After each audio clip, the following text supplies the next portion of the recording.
Harem Part 3, Compartments. A blog series published by Girls Chase, on the process of building a dating system of multiple women. The goals are to learn how to manage expectations, to separate the different sections of your dating and social life, to manage the direction of the relationship. Welcome back to the Harem series. It's been a while. In Part 1, we talked about Queen Theory and why all the girls you're dating must always be made to feel like your number one priority. In Part 2, we talked about jealousy and the role of discretion, why they exist, and how to manage them, as they are inevitable. Will I like her post? New relationship energy. Before we get into the nitty-gritty, it's so important to always keep in mind how much you will like a woman after new relationship energy has passed and what you will have to do to maintain forward progress in the relationship. The harem system is a long-term lifestyle goal. Unlike the pickup game, the harem system is focused on creating and building long-lasting relationships, even with your casual sex partners. My longest harem relationship lasted 3.5 years, and it only ended because I chose to cut that girl off and break up with her, not because she wanted to end it. The goal behind the harem system is not to have lots of short-term sexual relationships, it's to have the capacity for those relationships and to keep the girls you like around, with their consent for you to see other women. So you must strategize carefully and balance a few things. Each girl must be under the illusion that she's the only woman in your life. You must have enough capacity in your life to satisfy all your main women. You must maintain forward progress and good behavior with all your women. How compartments work. Compartments are the key to separating the different women you're dating. We already discussed in Part 2 how failing to compartmentalize your different relationships results in drama, reduced intimacy and connections, and all sorts of other problems, which are totally avoidable with just a little bit of effort. Separating your emotional life. This is the mental side of your equation, your discipline in seeing a girl as her own entity, without thinking about other women while you are with her. This requires two elements. Limit how much you physically see each other. Limit your own mental investment in the girl. The reason for separating physical and emotional investment is because we don't want to hurt a girl. Just about the most hurtful thing that any man can do within this setup is to let her know, in some form, that she's not the number one girl in his life. That there's another girl out there who is getting better treatment from him than she is. We avoid this by creating the illusion that she is, in fact, the only girl in his life. Even when she's not, and if she has accepted the harem system, then she already knows that there are other girls he is dating that she will never meet. For you as a guy, this means you've got to separate yourself emotionally from other women while you're already with one. Limit your own communication by phone and text. With casual girls, I like to text only in response to them, and I wait 2 to 3 hours before sending my next text, even if she instantly replies. I send back short replies. And I only ever initiate texting when I want to see her to schedule sex. For MLTR level girls, the same rules apply, except you can send longer messages if you choose. And you only need to wait 30 minutes or so between replies. Additionally, you can text in rapid succession if she chooses to do so first. Be 100% present with a girl when you're with her.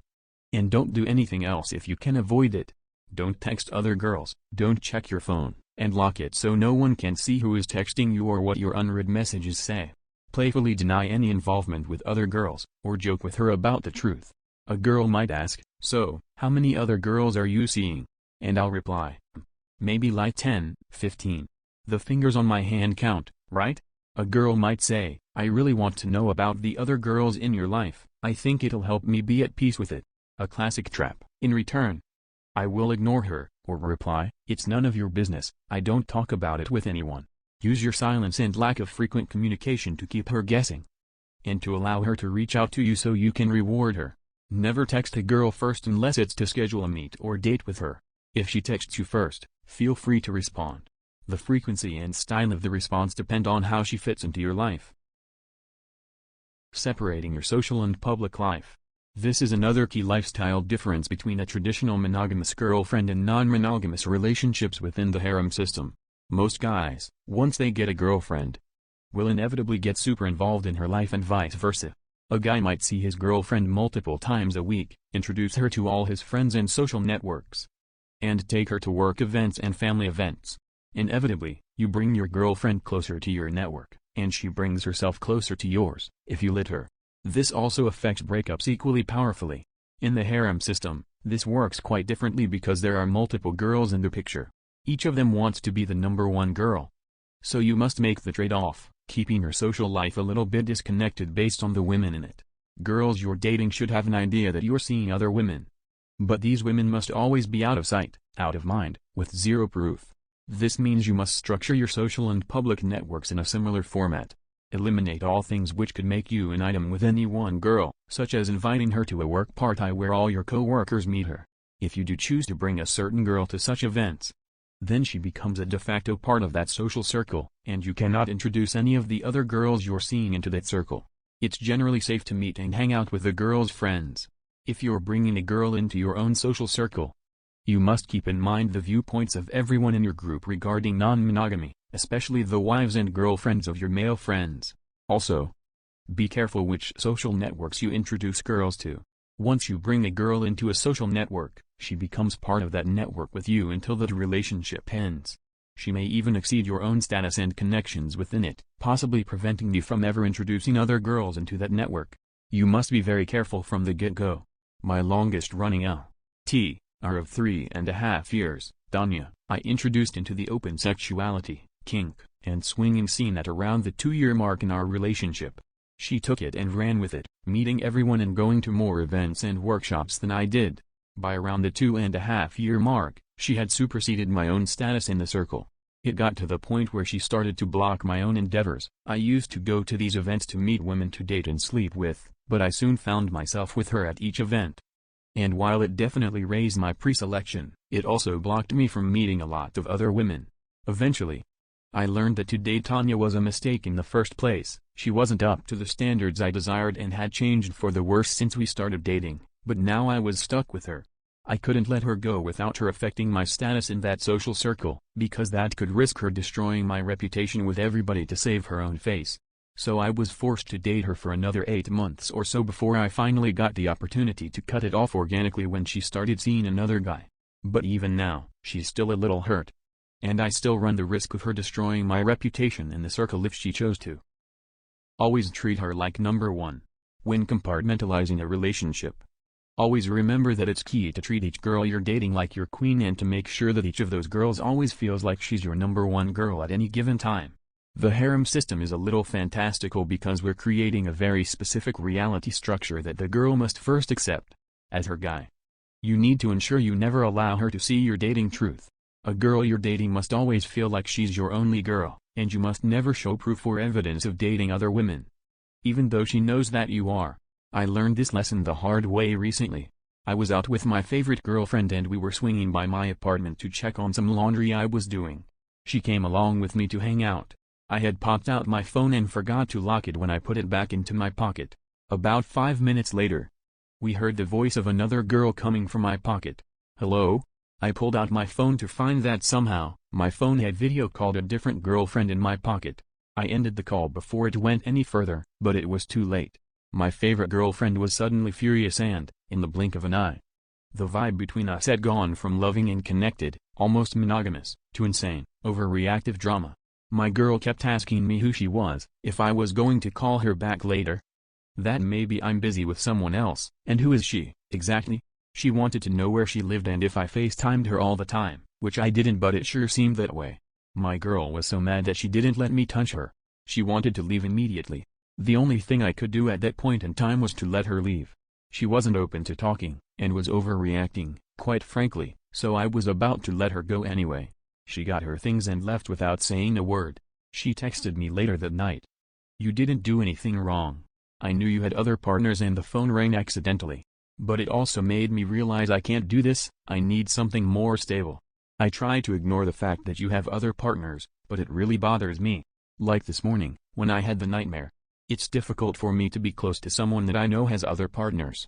I should really look for a monogamous relationship. I need that stability. Because my compartment was compromised. I temporarily lost my favorite girlfriend. The whole situation broke her image that she might be the only girl I'm dating, with hard proof that it's not the case. The harem system and non-monogamous dating style is one that requires a huge shift for most women. Precedence. Precedence means that the expectations you set with a girl now are what will carry forever into the future while you two are together. In other words, once you've started doing something together, She will expect it to either always maintain at that level or increase over time. Once forward progress or consistency stops, then you're in trouble because it's going to start feeling to her like the relationship is moving backwards.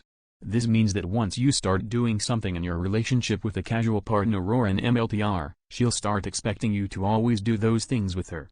These include sleeping over at each other's homes, how many times you see each other in the week, what you do together, i.e., going out to eat versus coming home to shag, how often you call, text, and talk to each other during the week, whether or not you pay for everything she pays, or you split the tab every time, whether or not you do weekly calls, weekly video calls, or more, how often you have sex.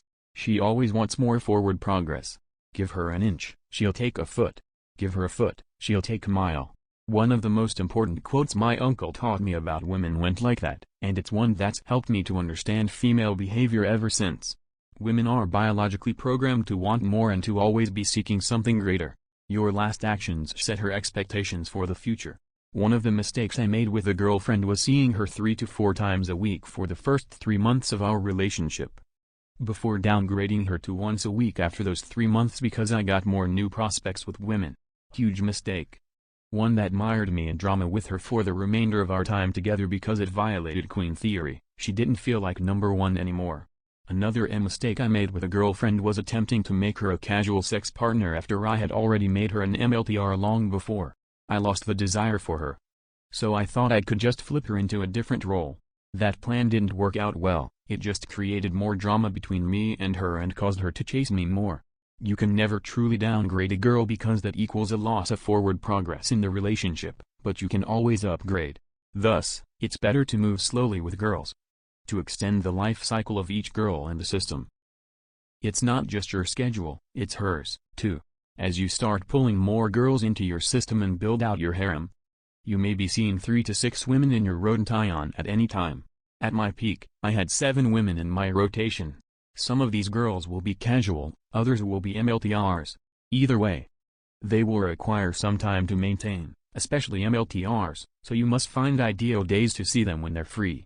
Just about the worst way this can go down is when you're dating many girls who are all competing for the same day and you need to coordinate a solution to reschedule some of them. This also ties into precedence, how much time you give each of your women. Sometimes, I like to set specific days to see certain MLTRs. For instance, my MLTR Sarah is always free on Monday nights, whereas Tanya is free on the weekends. So, Sarah always gets Mondays, and Tanya gets one day at the weekend. That is the standard compartment. I've noticed girls also enjoy the consistency, given that the system itself is largely inconsistent. Cheat hack if you live a travel-intensive life. For example, if you happen to be going to 2 cities consistently over the course of many months, say you're spending 2 weeks in San Francisco and 2 in Los Angeles every month for the next year or so, then you can up the number of overall MLTRs you have by compartmentalizing your life between the 2 cities. Then it's up to you to maintain consistency by managing the overall frames and how you see each woman. For a solid 5 months back in 2015, I had 1 LTR in Philadelphia and 3 in New York City.